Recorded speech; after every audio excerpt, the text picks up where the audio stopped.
थांबा, एलपीजी ग्राहकांसाठी अत्यंत महत्वाची बातमी आहे। एलपीजी कनेक्शनसाठी केवायसी करण्याची अंतिम तारीख 31 ऑगस्ट 2026 ही जवळ येत आहे। पण विद्यार्थ्यांनो, ही तारीख फक्त लक्षात ठेवू नका। या बातमीचा संबंध भारतीय राज्यव्यवस्था, गव्हर्नन्स आणि ऊर्जा क्षेत्राशी कसा आहे हे आपण आता समजून घेऊया। सर्वप्रथम आपण बघणार आहोत केवायसी म्हणजे काय। Electronic non your customer. सोप्या भाषेमध्ये सांगायचे झाले तर ग्राहकाची ओळख आणि संबंधित माहिती डिजिटल पद्धतीने पडताळण्याची प्रक्रिया।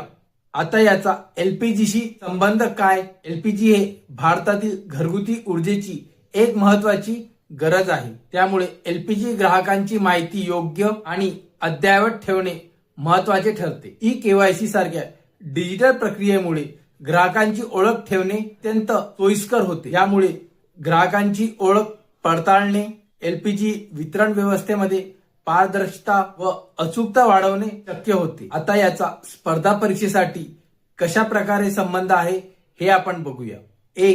गव्हर्नन्स म्हणजे काय। सरकारी सेवा डिजिटल माध्यमातून अधिक कार्यक्षम आणि पारदर्शक करण्याची प्रक्रिया। 2.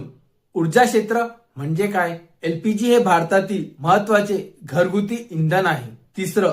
सुशासन म्हणजे गुड गव्हर्नन्स म्हणजे काय। डिजिटल पातळीमुळे सरकारी सेवा अधिक पारदर्शक आणि लक्षित करण्यास मदत होते। आपल्याला परीक्षेमध्ये असा प्रश्न येऊ शकतो, केवायसी चे पूर्ण रूप काय। Electronic non your customer. आपल्याला जर कधी अशाच प्रकारचे इन्फॉर्मेटिव्ह व्हिडिओ पाहिजे असतील तर संकेत IQ या YouTube चॅनलला सबस्क्राईब करायला विसरू नका आणि या व्हिडिओला लाईक करा।